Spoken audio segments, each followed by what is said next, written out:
قرآن مجید قرآن رشید میں اللہ تبارک و تعالیٰ نے اپنی بارگاہ میں اپنے مخلوق کے درجات کا اس طور پر بھی اظہار فرمایا کہ وہ کون سا بندہ ہے جو رب کی بارگاہ میں عزت والا ہے، رب کی بارگاہ میں جس کو مقام و مرتبہ حاصل ہے، اگرچہ دنیا دار اس کو چھوٹا کہیں یا بڑا کہیں، کیونکہ ہم نے کسی شخص کے بڑے یا چھوٹا ہونے کا اپنا معیار بنا رکھا ہے، کسی کے نزدیک پیسہ، کسی کے نزدیک مال و دولت، کسی کے نزدیک حسن و جمال، بہت سارے لوگوں کے اپنے پیمانے ہیں جن کے ذریعے وہ کسی کو بڑا یا چھوٹا سمجھتے ہیں، لیکن رب تبارک و تعالیٰ جو سب کو پیدا کرنے والا ہے، جو تمام بندوں کے احوال اور اعمال سے، ارادوں سے اور انجام سے باخبر ہے، وہ رب تبارک و تعالیٰ اپنے بندوں میں فضیلت کا، افضلیت کا معیار بیان فرماتا ہے۔ سورہ حجرات کی آیت مبارکہ کا جز ہے، اللہ تبارک و تعالیٰ ارشاد فرماتا ہے ان اکرمکم عند اللہ اتقاکم۔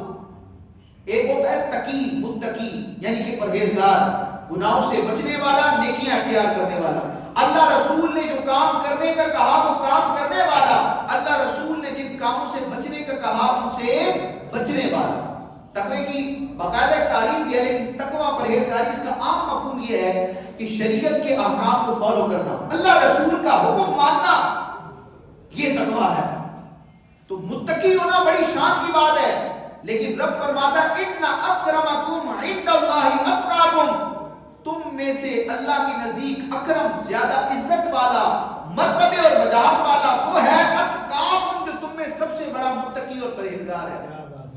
تو یہ ایک کرائیٹیریا ہے جس کو ہم نے فالو کرنا ہے کہ جتنا تقویٰ بڑھے گا، شریعت کی پابندی بڑھے گی، گناہوں سے بچیں گے، نیکیاں اختیار کریں گے، حضور کی سنتوں پر عمل کریں گے، رب کا قرب ملتا چلا جائے گا، رب کے قریب ہونا ہے، رب کی بارگاہ میں رتبہ پانا ہے، ولایت کا منصب پانا ہے۔ تو اس کا طریقہ یہ ہے کہ تقوی کو اختیار کیا جائے۔ ان اکرمکم عند اللہ اتقاکم، تم میں سے رب کی بارگاہ میں زیادہ عزت والا، اکرم وہ ہے جو تم میں سب سے بڑا کیا ہے؟ متقی ہے۔ یہ بات آپ نے ذہن میں رکھنی ہے۔ سورہ حجرات کی آیت مبارکہ آپ کے سامنے پیش کی۔ اب سورۃ اللیل جو قرآن مجید کے 30ویں پارے میں ہے، اس کو آپ دیکھیں گے، اس کا پورا شان نزول ہے، اور شان نزول کے تحت آپ کو جس ہستی کا چہرہ جگمگاتا ہوا نظر آئے گا اس کو دنیا صدیق اکبر کہتے ہیں۔ قرآن مجید میں اللہ تبارک و تعالیٰ نے جو اپنے نیک بندوں کی شانیں بیان کی ہے، کئی آیتیں، ان کا جب آپ شان نزول پڑھیں گے نا، یعنی وہ سبب پڑھیں گے کہ یہ آیت کیوں نازل ہوئی، کس کے حق میں نازل ہوئی، یہاں سے مراد کون ہے، اللہ تعالیٰ نے کس کا ذکر فرمایا، تو آپ کو جا بجا اللہ کے نیک بندوں کی شانوں والی آیتوں کے پیچھے پس منظر میں شان نزول میں کہیں صحابہ کرام کے چہرے نظر آئیں گے، کہیں اہل بیت اطہار کے چہرے نظر آئیں گے، اور علی کی شان میں بھی آیتیں اتنی ہیں، لیکن صدیق اکبر رضی اللہ تعالیٰ عنہ ان کا مقام و مرتبہ قرآن کی متعدد آیات کا شان نزول دیکھتے ہیں تو پیچھے صدیق اکبر کی کسی نیکی کا ہمیں منظر نظر آتا ہے۔ تو سورہ لیل کی اگر آپ تفسیر پڑھیں، شان نزول پڑھیں، تو آپ کو پورا واقعہ ملے گا جو مفسرین نے ذکر کیا کہ نبی کریم علیہ السلام کی رضا چاہنے، رب کی رضا چاہنے کے لیے حضرت بلال حبشی رضی اللہ تعالیٰ عنہ کو مہنگے داموں خریدنے والی اور خرید کر آزاد کرنے والی ہستی کو دنیا صدیق اکبر کہتی ہے۔ ان کے علاوہ بھی کئی غلام آپ نے آزاد کیے، لیکن بالخصوص جو مؤذن رسول ہے، ان کو رب کی رضا کے لیے خرید کر آزاد کرنے والے یہ جناب صدیق اکبر ہیں۔ یہ ایسی نیکی ہے کہ اللہ تبارک و تعالیٰ نے سورہ لیل کی آیتیں نازل فرمائی اور صدیق اکبر کے تقوی، شان اور عظمت کا اپنے بندوں کے سامنے بیان فرمایا۔ اب اس سورہ لیل میں اللہ تبارک و تعالیٰ ارشاد فرماتا ہے وَسَيُجَنَّبُهَا الْأَتْقَى، ان قریب اس جہنم کی آگ سے بچایا جائے گا کون؟ جو اتقا ہے، جو سب سے بڑا متقی اور پرہیزگار ہے۔ وَسَيُجَنَّبُهَا الْأَتْقَى، رب فرماتا ہے ان قریب جہنم کی آگ سے بچایا جائے گا وہ بڑا متقی اور پرہیزگار۔ یہ ہے سورہ لیل کی آیت، اور پہلے میں نے آیت پڑھی سورہ حجرات کی، وہاں بھی اتقا ہے، یہاں بھی اتقا ہے، اور امت کے مفسرین کا اجماع ہے، اتفاق ہے کہ یہاں سورہ لیل میں اتقا سے مراد کوئی اور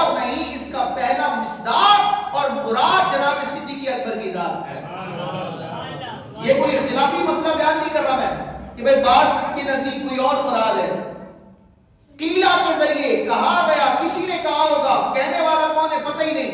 امت کے جو مفسرین ہیں ان کا اجماع اور اتفاق ہے کہ سورہ لیل کی آیتیں اور بالخصوص یہاں وَسَيُجَنَّبُهَا الْأَتْقَى میں اتقا سے مراد جناب صدیق اکبر کی ذات ہے. یہ طے شدہ بات ہے. اور جب امت کے علماء کا اجماع آ جائے تو پھر کسی فرد واحد کی تحقیق کا کوئی اعتبار نہیں. بھائی ساری امت کے علماء ایک جگہ کھڑے ہیں, ایک موقع پر کھڑے ہیں, اور ان کے مقابلے میں ایک شخص آتا ہے وہ اپنی تحقیق پیش کرتا ہے, تو یقیناً اس کو غلط کہا جائے گا. امت کی اکثریت کو اور اجماع کو غلط نہیں کہا جائے گا, کیونکہ نبی کریم علیہ السلام کے اس طرح کے کئی ارشادات ہیں. سرکار فرماتے ہیں اللہ تعالیٰ میری امت کو کبھی بھی گمراہی پر جمع نہیں کرے گا. ایک بندہ گمراہ ہو سکتا ہے, پوری امت گمراہ نہیں ہو سکتی. تو 14 صدیوں میں قرآن کو سمجھنے والے جو علماء ہیں, مفسرین نے, ان سب نے تحقیق کا خلاصہ یہی بیان کیا کہ وَسَيُجَنَّبُهَا الْأَتْقَى میں اتقا سے مراد جناب صدیق اکبر ہے. تو اب ان دو آیتوں کو ہم ملائیں. اعلیٰ حضرت امام اہل سنت نے سورہ لیل کی اس آیت میں جو لفظ ہے نا وَسَيُجَنَّبُهَا الْأَتْقَى, صرف اتقا, اس کی تشریح کے لیے عربی زبان میں پوری کتاب تحریر کی ہے. الظلال الأتقى من بحر سبقت الأتقى, تقریباً 100 صفحات کے قریب ہے وہ کتاب. عربی زبان میں لفظ اتقا کی مراد کیا ہے؟ سورہ لیل کی تفسیر نہیں, اس پوری آیت کی تفسیر نہیں, لفظ اتقا کو ایکسپلین کرنے کے لیے امام اہل سنت اعلیٰ حضرت امام احمد رضا خان نے عربی زبان میں پوری کتاب لکھی ہے الظلال الأتقى من بحر سبقت الأتقى. اور آپ نے دلائل قاعدہ کے ساتھ اس بات کا واضح بیان فرمایا کہ یہاں اتقا سے مراد جناب صدیق اکبر کی ذات ہے. اور اسی کتاب میں اعلیٰ حضرت نے اس کو ذکر کیا, دیگر اور علماء نے بھی ذکر کیا کہ ان دو آیتوں کو ملاؤ تو خلاصہ کیا بنتا ہے. سورہ حجرات میں رب فرماتا ہے ان اکرمکم عند اللہ اتقاکم, کہ تم میں اے لوگوں تم میں اللہ کی بارگاہ میں اکرم, زیادہ عزت والا وہ ہے جو اتقا ہے, زیادہ متقی ہے. اور وہی رب, وہی قرآن صدیق اکبر کی شان میں بیان کرتے ہیں کہ وَسَيُجَنَّبُهَا الْأَتْقَى.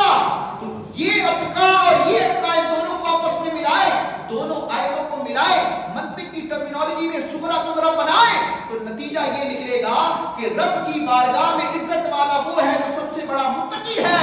اور سورہ لیل یہ بتاتی ہے کہ نبیوں رسولوں کے بعد ساری خلق خدا میں سب سے بڑا متقی اور پرہیزگار صدیق اکبر ہے.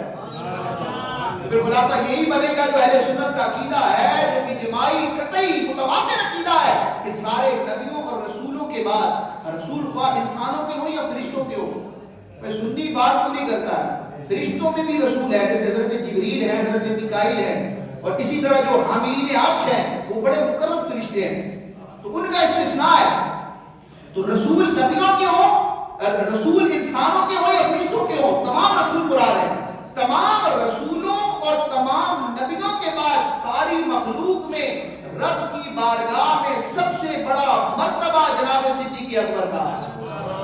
آپ سے بڑا کوئی نہیں ہے. اس کو کہتے ہیں افضلیت مطلقہ. پھر دوسرے نمبر پر فاروق اعظم, پھر عثمان غنی, پھر حیدر کرار, اور پھر عشرہ مبشرہ کے دیگر افراد, اور پھر اصحاب بدر, پھر اصحاب احد, پھر بیت الرضوان والے. کی پوری ترتیب علماء کرام نے دلائل کی روشنی میں اپنی کتابوں میں ذکر کی. تو ہمارا یہ عقیدہ ہے کہ افضلیت مطلقہ کے اعتبار سے سب سے پہلا نمبر کس کا ہے؟ جناب صدیق اکبر کا ہے. نبیوں رسولوں کے بعد سب سے بڑا مرتبہ کس کا ہے؟ اور جو نبی کریم علیہ السلام کی دنیا سے پردہ فرمانے کے بعد جو خلافت راشدہ کا سلسلہ ہوا, تقریباً 30 سال کا یہ عرصہ ہے, تو اس خلافت راشدہ میں بھی نبی کریم علیہ السلام کے سب سے پہلے خلیفہ بلا فصل, بیچ میں کوئی نہیں آئے گا, خلیفہ بلا فصل یعنی ڈائریکٹ نبی کریم علیہ السلام کی وصال اور وفات کے بعد پہلے خلیفہ برحق جناب صدیق اکبر ہے. تو افضلیت مطلقہ میں بھی پہلا نمبر صدیق اکبر کا, خلافت راشدہ میں بھی پہلا نمبر صدیق اکبر کا. اور اگر روحانیت اور طریقت کی بات کی جائے, قرب الہی اور ولایت کی بات کی جائے, تو قرآن حدیث کا خلاصہ یہ ہے, اہل سنت کا عقیدہ یہ ہے کہ ولایت میں بھی پہلا نمبر صدیق اکبر کا ہے. بعض لوگ یہاں تقسیم کرنے کی کوشش کرتے ہیں, اپنی طرف سے تقسیم کرتے ہیں کہ بھائی حضرت صدیق اکبر جو ہے نا یہ نبی کریم علیہ السلام کے خلیفہ ہیں, ان کا پہلا نمبر ہے, لیکن کس میں؟ خلافت ظاہری میں. یہ نبی کریم علیہ السلام کے سیاسی خلیفہ ہیں پہلے, لیکن جو روحانیت ہے, طریقت ہے, ولایت ہے, اس میں نبی کریم علیہ السلام کے روحانی خلیفہ صدیق اکبر نہیں ہے, حیدر کرار ہیں. ہم حیدر کرار کی ولایت کے بھی قائل ہیں اور ہم ہی قائل ہیں, اور جو حیدر کرار کی عظمت کا منکر ہے وہ مردود ہے, اس کی شرط پر خدا کی لعنت ہو. حیدر کرار کا تو صرف نام ہی ایمان اور نفاق میں پہچاننے کا معیار ہے. صحابہ کرام جان کرتے ہیں بیٹھے ہوتے تھے, اب ہمیں نہیں پتا ہمارے درمیان کون منافق آ کر بیٹھ گیا جو اپنے آپ کو مسلمان شو کر رہا ہے لیکن اندر سے دل کا کافر ہے. صحابہ فرماتے ہیں کہ جب ہم صحابی بیٹھے ہوتے اور کوئی انجان آ کر بیٹھ جاتا, اب ہم نے چیک کرنا ہے, پہلا میٹر کیا ہے, چیک کرنا ہے کہ مومن کون ہے اور منافق کون ہے. صحابہ کہتے ہیں ہم ذکر علی شروع کر دیتے, علی کا ذکر کرتے جس کا چہرہ کھل جاتا, بشاش ہوتا, جس کے چہرے پر نور آ جاتا, سمجھ جاتے یہ مومن ہے, اور جس کا چہرہ بگڑ جاتا سمجھ جاتے اس کے دل میں نفاق ہے. یہ نبی کریم علیہ السلام کے فرامین کا خلاصہ ہے کہ علی کی ایمان, علی کی محبت اور نفاق یہ ایک دل میں جمع نہیں ہو سکتے. علی کی محبت ہے وہ منافقت نہیں, منافقت ہے وہ علی کی محبت نہیں. لیکن علی کی کون سی محبت؟ جس کی دعوت قرآن و حدیث دیتے ہیں, جو شرعی محبت ہے, جو الحمدللہ روئے زمین پر صرف اہل سنت کرتے ہیں. شرعی محبت, ورنہ لوگوں نے محبت کے اپنے معیار بنائے, اتنا محبت, اتنی محبت کہ حیدر کرار کو حضور سے بھی بڑھا دیا کہ معاذ اللہ وہی تو حیدر کرار کے پاس آنی تھی, جبریل سے معاذ اللہ غلطی ہوگی تو وہ محمد عربی کے پاس چلی گئی. تو یہ علی کی محبت یہ نجات نہیں دلائے گی, یہ والی محبت جہنم میں لے کے جائے گی. نبی کریم علیہ السلام نے حضرت مولا علی سے فرمایا تھا, روایتوں کے خلاصے ہیں کہ علی تمہاری مثال حضرت عیسیٰ علیہ السلام کی طرح ہے کہ عیسیٰ علیہ السلام سے محبت میں جنہوں نے غلو کیا اور عیسیٰ علیہ السلام کو خدا کا بیٹا کہہ دیا تو وہ بھی ہلاک و برباد ہوئے. اور جو یہودی تھے جو حضرت عیسیٰ علیہ السلام سے بغض رکھتے تھے, جنہوں نے آپ کی والدہ حضرت مریم پر معاذ اللہ الزام بھی لگایا اور حضرت عیسیٰ علیہ السلام کو شہید کرنے کی ناکام کوشش بھی کی, تو جنہوں نے حضرت عیسیٰ علیہ السلام سے بغض رکھا وہ یہودی بھی ہلاک ہوئے. اور جن نصرانیوں نے حضرت عیسیٰ علیہ السلام کی محبت میں شرعی حد سے آگے بڑھ کر آپ کو ابدیت سے اٹھا کر جب خدا کے درجے پر رکھا تو وہ بھی ہلاک و برباد ہوئے. تو مولا علی حضرت کرار کا بھی معاملہ یہ ہے, وہ محبت جو جس کی شریعت اجازت دیتی ہے اور جو محمود ہے, جو دنیا اور آخرت میں برکت کا باعث ہے, وہ اہل سنت کرتے ہیں. ورنہ بعض مولا علی سے بغض رکھنے والے بھی ہیں, وہ بھی بڑی باتیں ہیں, اور بعض وہ ہیں جو اہل بیت اور حیدر کرار کی محبت کا نام لے کر حضور کی دوسری نسبتوں کا انکار کرتے ہیں, نبی کریم علیہ السلام کی دوسری نسبتوں کی توہین کرتے ہیں, وہ بھی مردود ہے. اور اہل سنت کون ہیں؟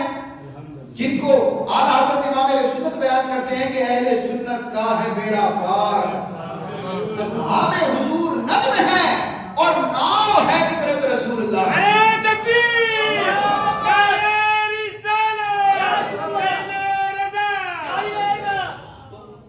یہ جو تقسیم کرتے ہیں نا لوگ کہ سیاسی خلیفہ, روحانی خلیفہ, یہ تقسیم باطل ہے. اہل سنت کا, اسلام کا, قرآن و حدیث سے ثابت شدہ عقیدہ یہ ہے کہ سیاسی خلیفہ ہوں یا پھر روحانی خلیفہ ہوں, طریقت ہو یا خلافت راشدہ ہو یا افضلیت مطلقہ ہو, ہر اعتبار سے پہلا نمبر جناب صدیق اکبر. ابھی کن کن حضرات نے بیان کیا, بڑے صغیر میں بڑے بڑے اولیاء ہیں, لیکن ایک ولی اللہ کہ جن کو اگرچہ دنیا سے پردہ کیے ہوئے صدیاں گزر گئی لیکن آج تک ان کا روحانی فیض بھی باقی ہے, ان کا ذکر خیر بھی باقی ہے. اور یوں کہا جائے تو بالکل بجا ہوگا کہ بڑے صغیر کے اولیاء کی پارلیمنٹ کے وزیر اعظم, ابھی جس ولی کا ذکر کر رہا ہوں کا مقام کیسا ہو, بڑے صغیر کے اولیاء کی پارلیمنٹ کے جو وزیر اعظم ہیں, جن سے فیض لینے والے خواجہ غریب نواز بھی ہیں, ان کو دنیا داتا گنج بخش علی حجویری کے نام سے جاتا ہے, جن کا مزار لاہور میں ہے, جن کی وجہ سے لاہور پہچانا جاتا ہے. تو داتا گنج بخش علی حجویری یہ زمانے کے اعتبار سے دیکھا جائے تو غوث پاک رحمت اللہ تعالیٰ سے پہلے کے بزرگ ہیں, ان سے بھی زمانے کے اعتبار سے پہلے کے بزرگ ہیں. خواجہ غریب نواز بھی ان کے قدموں میں آ کر ان کے مزار پر آ کر فیض پاتے ہیں. تو داتا گنج بخش علی حجویری روحانیت اور طریقت اور معرفت کی دنیا میں کسی نہ تعارف کے محتاج ہیں اور نہ ان کا انکار کرنا ممکن ہے. بڑے صغیر کے اولیاء کے سرخیل اور ترجمان اور امام کہ تصوف اور طریقت میں برے صغیر میں ان سے بڑا کوئی صوفی نہیں ہے. انہوں نے کتاب لکھی کشف المحجوب, فارسی زبان میں ہے, اس کے بھی اردو تراجم اور دیگر زبانوں میں بھی تراجم مل جاتے ہیں. اس میں جب داتا گنج بخش علی حجویری رحمت اللہ تعالی نے اس امت کے صوفیاء کرام اولیاء کرام کے تذکرے کو لکھنا چاہا, کتاب میں ابتدائی تصوف کی باتیں لکھی, روحانیت کی باتیں لکھی, اب اللہ کے کچھ نیک بندوں کا اولیاء کا ذکر کرنا چاہا. تو اب پہلے کس کا ذکر کیا جائے؟ بھائی علماء کی فہرست بنانی ہے تو سب سے پہلے اسی کا نمبر آئے گا, تو علم کے اعتبار سے رتبے کے اعتبار سے بڑا ہے. بھائی کسی ملک کی اسمبلی کے وزراء کی جب فہرست بنانی ہے تو سب سے پہلے وزیر اعظم کا نام آئے گا, وہ اس کا رینک بڑا ہے, اس کی اتھارٹی بڑی ہے, اس کی پاور بڑی ہے, اس کا رینک بڑا ہے, اس کو پہلے ذکر کیا جائے گا. اب داتا گنج بخش علی حجویری برے صغیر کے صوفیاء اور اولیاء کے امام, طریقت اور شریعت کے امام, یہ جب کتاب لکھتے ہیں اور امت کے اولیاء کا ذکر کرتے ہیں تو سب سے پہلے کشف المحجوب میں جناب داتا گنج بخش علی حجویری نے جس ہستی کا ذکر خیر کیا اولیاء اور صوفیاء کی فہرست میں ان کا نام جناب صدیق اکبر ہے. آپ بولیں گے یہ تو اتفاق ہو گیا ہوگا, یہ اتفاقاً لکھ دیا, ہو سکتا ہے کسی اور کا نام لکھ دیتے. نہیں, سب سے پہلے ذکر بھی کیا اور اس بات کو لفظوں میں بیان کیا کہ اگر تم نے کوئی سچا صوفی دیکھنا ہو اس امت میں, خلق خدا میں, اگر تم نے سب سے بڑا سچا صوفی دیکھنا ہو تو جناب صدیق اکبر کی سیرت کو دیکھ لو. اور بیان کیا کہ صدیق اکبر جو ہے یہ نبیوں رسولوں کے بعد شیخ الاسلام ہے, نبیوں رسولوں کے بعد سب سے بڑا مرتبہ ہے. آپ فرماتے ہیں کہ صدیق اکبر جو ہے وہ اہل طریقت کے امام ہیں. اور یہ بھی بیان کرتے ہیں کشف المحجوب میں کہ کسی کے لیے یہ درست نہیں, کسی کے لیے یہ روا نہیں کہ وہ صدیق اکبر سے آگے قدم رکھے. وہ مقام ہے آپ کا. آج آپ بتائیں کہ اس دور میں کسی محقق اور ریسرچر کی ہم تحقیق مانیں یا داتا گنج بخش علی حجویری کی کتاب میں لکھا ہے, کتاب چھپی ہوئی ہے, موجود ہے, میں کسی کامی بیان نہیں کر رہا, آپ کو ریفرنس دے رہا ہوں. تو داتا گنج بخش علی حجویری برے صغیر کے اولیاء کی پارلیمنٹ کا وزیر اعظم یہ فتویٰ دیتا ہے کہ سب سے پہلا ولایت میں بھی نمبر کس کا ہے جناب امام ابن عربی, محی الدین ابن عربی, جو تصوف کی کتابیں پڑھتے ہیں, اولیاء کے تذکرے پڑھتے ہیں, وہ جانتے ہوں گے کہ یہ کتنی بڑی ہستی کا نام میں ذکر کر رہا ہوں. ان کو کہا جاتا ہے شیخ اکبر. کیا کہا جاتا ہے؟ شیخ بزرگ کو کہتے ہیں شیخ اکبر. ولایت کی دنیا میں جو ایک معیار ہے, جن کی کتابوں اور کلمات کو پڑھ کر لوگ تصوف اور حقیقت کو پہچاننے کی کوشش کرتے ہیں. آج تصوف کو سمجھنا ہے تو آپ امام ابن عربی شیخ اکبر کی کتابوں کو پڑھیں. آپ نے کتابیں لکھی, آپ کی کتاب ہے فتوحات مکیہ, تقریباً 8-10 جلدوں پر مشتمل کتاب ہے عربی میں. اس میں جب آپ نے اولیاء کا ذکر کیا تو آپ نے صدیق اکبر رضی اللہ تعالیٰ عنہ کا مقام بیان کیا کہ صدیق اکبر ابو بکر صدیق ولایت میں کس اسٹیٹس اور رینک پر ہے. اب انہوں نے بیان کیا کہ ایک ہے نبوت کا منصب, نبوت تشریعی, جس منصب پر آ کر انسان نبی بنتا ہے, اور وہ نبی کریم علیہ السلام کی دنیا میں تشریف لانے کے بعد وہ منصب ایسا ہے کہ اب اس منصب پر اب کوئی نیا بندہ فائز ہے. اس منصب پر جنہوں نے آنا تھا, نبوت تشریعی یعنی نبی بننے کے منصب پر جنہوں نے آنا تھا وہ سارے آ گئے. حضور علیہ السلام کیا ہے؟ خاتم النبیین ہے. سرکار فرماتے ہیں ان الرسالۃ والنبوۃ قد انقطعت فلا رسول بعدی ولا نبی, بے شک میرے جلوہ گر ہو جانے کے بعد نبیوں اور رسولوں کا سلسلہ منقطع ہو گیا, میرے بعد نہ کوئی رسول آئے گا نہ کوئی نبی آئے گا. عیسیٰ علیہ السلام تو نبی کریم علیہ السلام کی دنیا میں میں جلوہ گر ہونے سے پہلے نبی بن کے آ گئے، وہ پہلے کے نبی ہیں، ان کو بعد میں نبوت نہیں ملے گی، وہ پہلے کے نبی ہیں، بس قرب قیامت نبی کریم علیہ السلام کے دین کی تعلیمات کو آگے بڑھانے کے لیے دنیا میں زمین پر تشریف لائیں گے۔ تو نبی کریم علیہ السلام کے بعد اب کوئی نبی تو نہیں آئے گا، نبوت کے بعد ایک درجہ ہے اور اس درجے کے نیچے ایک درجہ ہے، ایک ہے مقام نبوت، ایک ہے مقام صدیقیت۔ یہ ولیوں کی، اولیاء کی سب سے بڑی جماعت ہے، یعنی ولیوں کا جو سب سے بڑا درجہ ہے نا وہ ہے درجہ صدیقیت کا۔ سب سے بڑے جو اولیاء ہیں مرتبے کے اعتبار سے وہ کون ہوتے ہیں؟ صدیق۔ یہ حضرت ابوبکر کا ٹائٹل بھی ہے اور یہ ولیوں کے ایک منصب کا نام بھی ہے، اس منصب پر جو ولی آتا ہے اس کو صدیق کہا جاتا ہے۔ جیسے کچھ ابدال ہوتے ہیں، کچھ اوتاد ہوتے ہیں، کچھ کلندر ہوتے ہیں، کچھ رجال الغیب ہوتے ہیں، اولیاء کی قسمیں، ان کے نام، ان کے تعارف ہیں۔ تو ولایت میں جو سب سے بڑا مرتبہ ہے نا وہ ہے کس کا؟ صدیقیت کا، اور صدیقیت سے اوپر درجہ ہے نبوت کا، نبوت کے بعد نیچے درجہ آتا ہے ولایت کا، اور ولایت کا پہلا درجہ کیا ہے؟ صدیقیت۔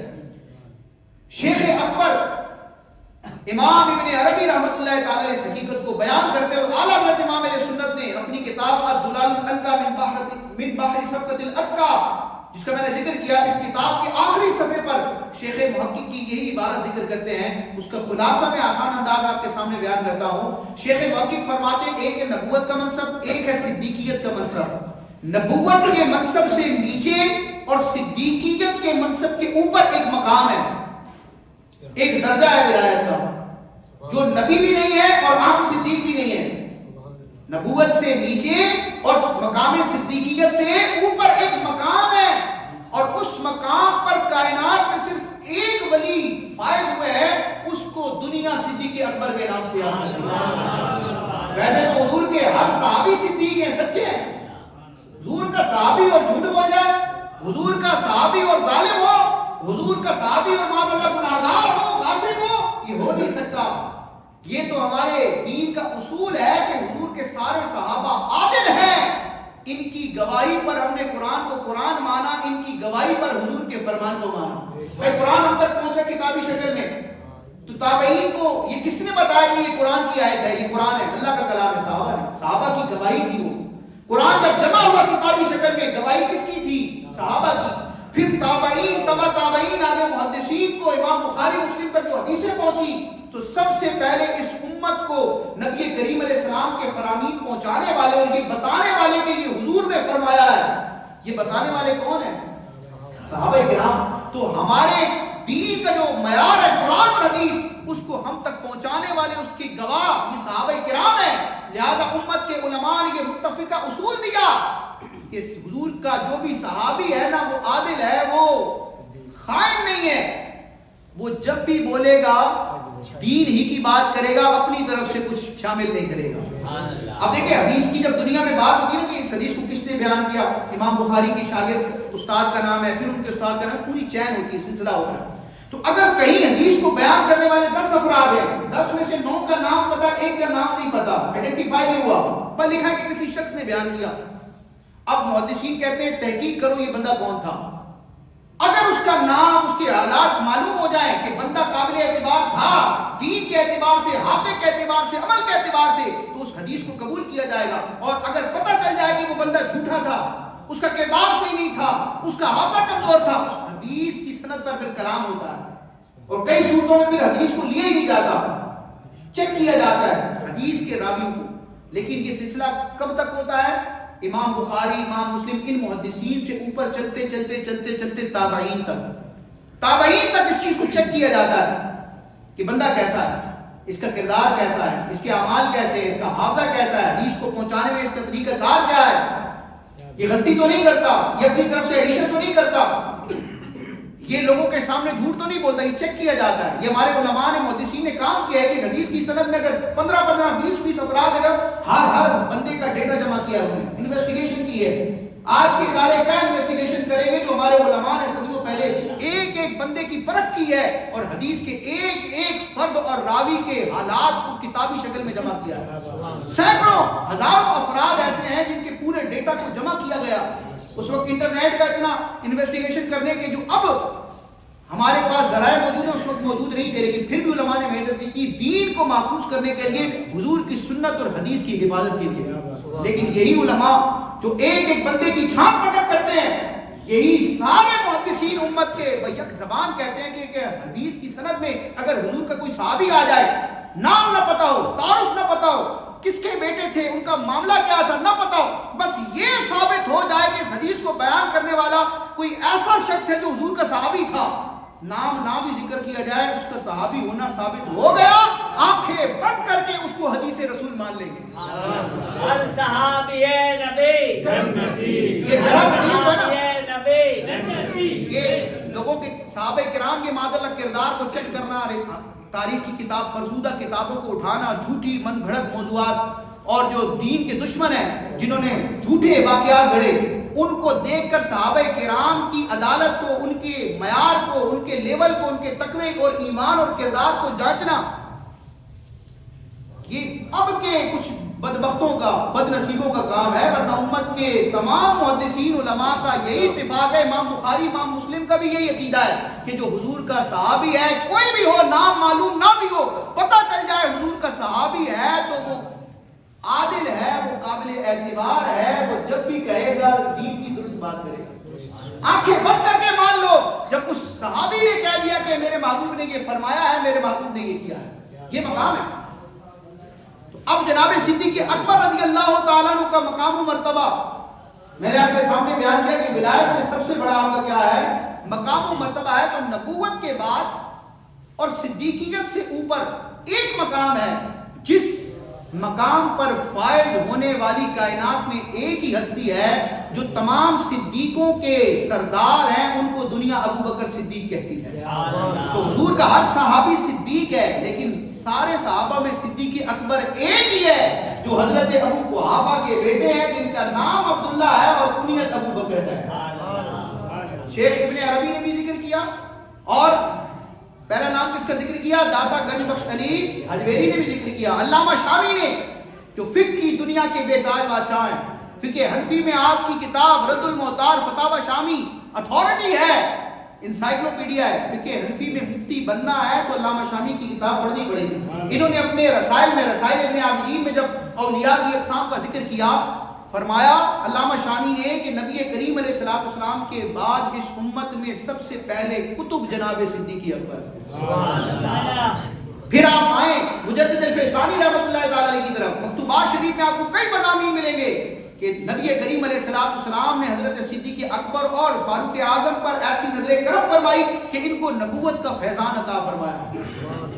مطلب معذرت کا یہ نہیں کہ یہ نبی بن گئے، نبی تو کوئی نہیں آئے گا، لیکن جو کمالات اور جو امت کو، اللہ کے بندوں کو نفع پہنچانے کا طریقہ کار نبیوں کا ہوتا تھا، اب کسی نئے نبی نے نہیں آنا، لیکن اللہ تعالیٰ نے اپنے محبوب کے صحابی صدیق اکبر اور فاروق اعظم سے وہ کام لیا ہے جو پچھلی امتوں میں نبی کیا کرتے تھے، جو دین کی حمایت، اللہ کے کلمے کو بلند کرنے کے لیے اور فی سبیل اللہ، اللہ کی راہ میں جہاد کرنے کے اعتبار سے، اللہ کے بندوں کو نفع پہنچانے کے اعتبار سے، حق کو بلند کرنے اور باطل کو پاش پاش کرنے کے لیے جو کردار پچھلی امتوں میں انبیاء ادا کرتے تھے، حضور کی امت میں آپ کے جانشین صدیق اکبر اور فاروق اعظم نے وہ ادا فرمایا.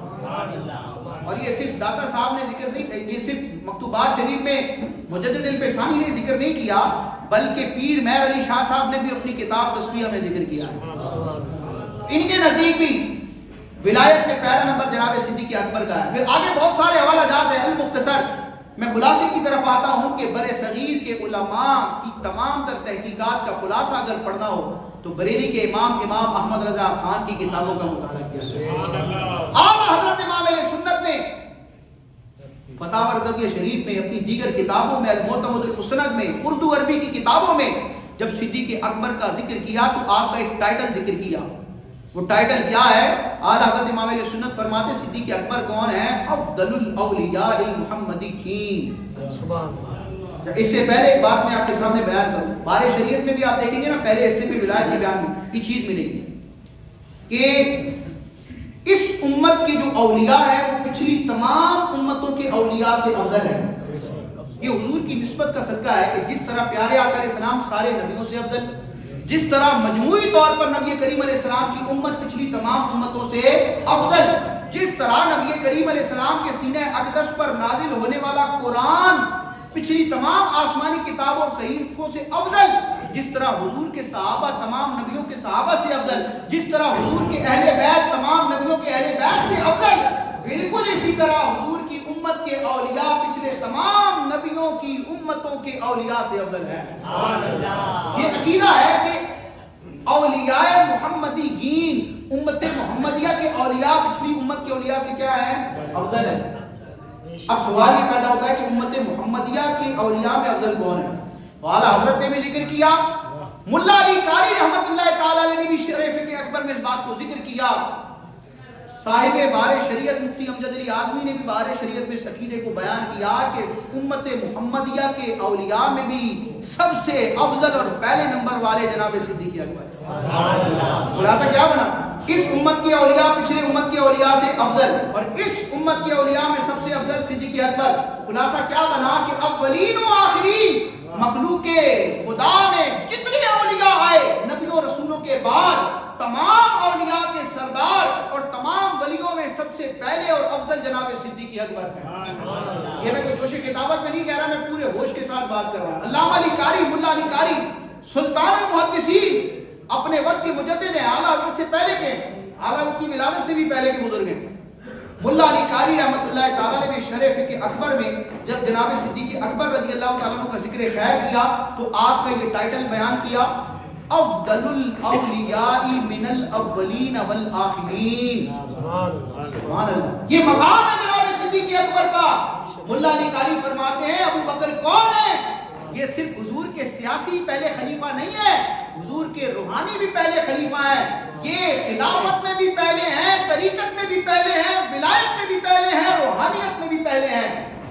فرماتے ہیں ابو بکر کون ہے؟ افضل الاولیاء من الاولین والآخرین، ابو بکر صدیق اولین و آخرین۔ جب سے مخلوق پیدا ہوئی اس وقت سے لے کے قیامت قائم ہونے تک جتنے اولیاء تھے، ہیں، آئیں گے، اولین و آخرین تمام مخلوق خدا کے تمام اولیاء میں سب سے افضل جناب صدیق اکبر ہے۔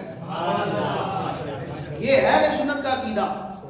اللہ پاک ہمیں جناب صدیق اکبر رضی اللہ تعالیٰ عنہ کی عظمتوں کا فیضان لینے کی توفیق عطا فرمائے۔ اب یہ باتیں جو میں نے آپ کے سامنے کی، میں نے قصداً اولیاء کے، علماء کے، پھر کتابوں کے نام ذکر کیے تاکہ آپ کو رغبت ملے کہ ہم مسلمان ہیں اور ہمارا پورا دین الحمدللہ محفوظ ہے۔ قرآن حدیث بھی ان کی جو تشریحات ہیں، اس حدیث کا مطلب کیا ہے، اس آیت کا مطلب کیا ہے، لوگ کنفیوز ہوتے ہیں یا کنفیوز کرتے ہیں سوشل میڈیا کے ذریعے۔ اب ہم کیوں ان کے دامے فریب میں آ جاتے ہیں؟ ایک کلپ سن لیا تو پریشان ہو جاتے ہیں، رفع یدین کرنا ہے نہیں کرنا۔ قصور اس کا تو ہے کہ وہ مس گائیڈ کر رہا ہے، لیکن کچھ قصور ہمارا بھی بنتا ہے کہ یار ہم نے مسلمان ہیں، دنیا میں ہم آئے اور سارے کام سیکھے، پیسے کمانے کا گر سیکھ لیا، لیکن جس دین کو ہم مانتے ہیں، جس نبی کو مانتے ہیں، انہوں نے جو تشریحات کی ہیں، اللہ کی عبادت کرنے کا جو طریقہ پیارے مصطفیٰ نے بیان کیا، اس کو ہم نے کیوں نہیں سیکھا؟ اگر ہمیں پتا ہوتا کہ رفع یدین کا عمل منسوخ ہو گیا، کس حدیث کا کیا مطلب ہے جو علماء نے کتابوں میں لکھا، اگر ہم نے علم دین سیکھا ہوتا، پڑھا ہوتا، علماء کی صحبت پائی ہوتی، تو پھر آج ہمیں کوئی مس لیڈ نہ کرتا، کوئی کنفیوز نہ کرتا، اگر کوئی غلط بات کرتا تو ہم اس کو پکڑ لیتے کہ ایسا نہیں ہے، معاملہ ایسا ہے۔ تو یہ کچھ ہماری کمزوری ہے، کچھ نہیں، بہت کمزوری ہے، میں تھوڑا ہاتھ ہلکا رکھ رہا ہوں۔ تو اللہ پاک ہمیں علم دین حاصل کرنے، علماء سے وابستہ رہنے کی توفیق عطا فرمائے۔ جو مزارات میں چلے گئے، اللہ پاک ان اولیاء اور علماء سے بھی اپنا روحانی تعلق مضبوط کرنے کی توفیق عطا فرمائے۔